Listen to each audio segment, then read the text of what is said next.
السلام عليكم ورحمة الله وبركاته. أهلا بكم في قناتكم شوت سبور. وصلنا إلى واحدة من أقوى مراحل كأس العالم 2026، حيث لم يتبقى سوى 8 منتخبات تتنافس على 4 بطاقات فقط نحو نصف النهائي. مباريات ربع النهائي تعد بالكثير من الإثارة بعدما شهد دور 16 مفاجآت كبيرة وتأهل منتخبات قدمت مستويات مميزة. نبدأ بأبرز مواجهة عربية في البطولة، حيث يلتقي منتخب المغرب مع منتخب فرنسا، وذلك يوم الخميس 9 يوليوز في تمام الساعة 9 بتوقيت المغرب، الجزائر وتونس 8 بتوقيت غرينتش، وذلك على أرضية ملعب جيليت ستاديوم بالولايات المتحدة.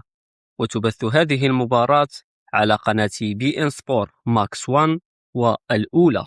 المنتخب المغربي واصل عروضه القوية بعد تأهله المستحق إلى ربع النهائي، بينما يدخل المنتخب الفرنسي المباراة بخبرته الكبيرة وطموحه لمواصلة المشوار نحو اللقب.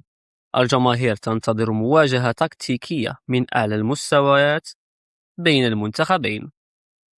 أما المباراة الثانية فتجمع ما بين إسبانيا وبلجيكا يوم الجمعة 10 يوليوز في تمام الساعة 8 بتوقيت المغرب، تونس والجزائر 7 بتوقيت غرينتش، وذلك على أرضية ملعب سوفي ستاديوم بالولايات المتحدة. وتبث هذه المباراة على قناة بي إن سبور ماكس 1. إسبانيا قدمت أداء مميزا في الأدوار السابقة، في حين يعتمد المنتخب البلجيكي على خبرة نجومه لمحاولة العبور إلى نصف النهائي، مما يجعلها مواجهة مفتوحة على جميع الاحتمالات.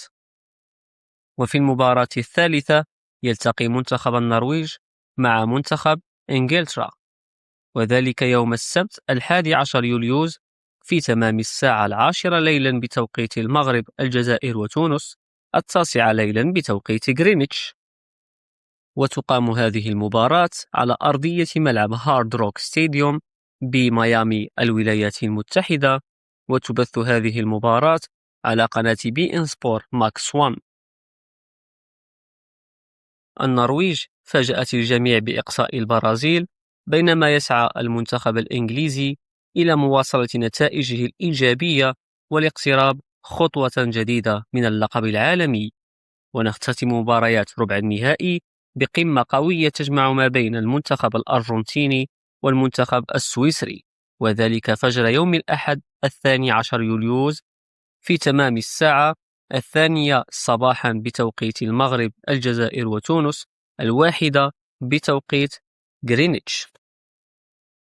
وتقام هذه المباراة على أرضية ملعب أروهيد ستاديوم بكانساس سيتي، الولايات المتحدة.